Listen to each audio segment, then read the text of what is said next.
অদ্ভুত এক ঘটনার সাক্ষী হলো সাফ অনূর্ধ্ব-20 নারী চ্যাম্পিয়নশিপ। মাঝপথে বদলে যায় বাংলাদেশ-ভুটান ম্যাচের ভেন্যু।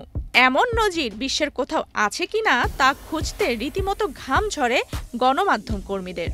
2 মাঠে হওয়া এই ম্যাচে বাংলাদেশ জয় পেয়েছে 4-1 গোলের ব্যবধানে।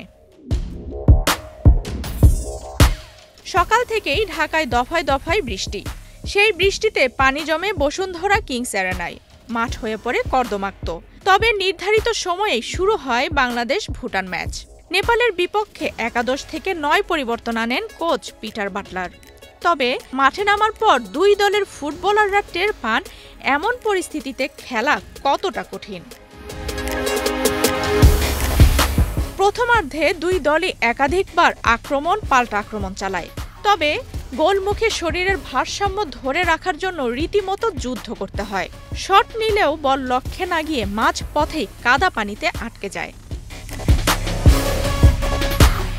এরপরও ম্যাচের 6ষ্ঠ মিনিটে দারুণ একটি সুযোগ কাজে লাগায় বাংলাদেশ। তৃষ্ণা রানীর শট ভুটানের গোলকিপার কোনো মতে থামালেও গ্লাভস বন্দি করতে পারেননি। ফিরতি শটে জালে জড়ান শান্তি মার্ডি।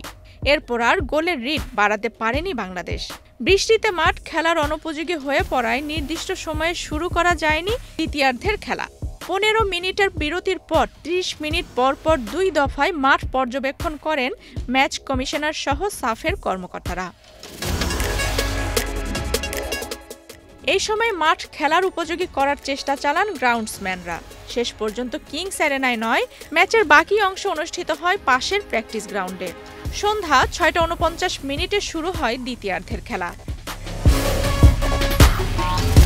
খেলা শুরুর 53 মিনিটে বাংলাদেশের অগোছালো রক্ষণের সুযোগ কাজে লাগিয়ে ভুটানকে সমতায় ফেরান সানগে ওয়াগমো। 57 মিনিটে কর্নার থেকে আসা ক্রসে পা ঠুকেই উদযাপনে মাতেন শান্তি মার্ডি। 76 মিনিটে বদলি হয়ে নামা মুনকি আক্তার একাই ভুটানের রক্ষণ তছনছ করে স্কোরলাইন 3-1 করেন। আর 79 মিনিটে নিজের হ্যাট্রিক পূর্ণ করেন শান্তি। চলমান সাফে এটা তার 4র্থ গোল। চলতি আসরে জয়ের ধারাবাহিকতা ধরে রেখেছে বাংলাদেশ।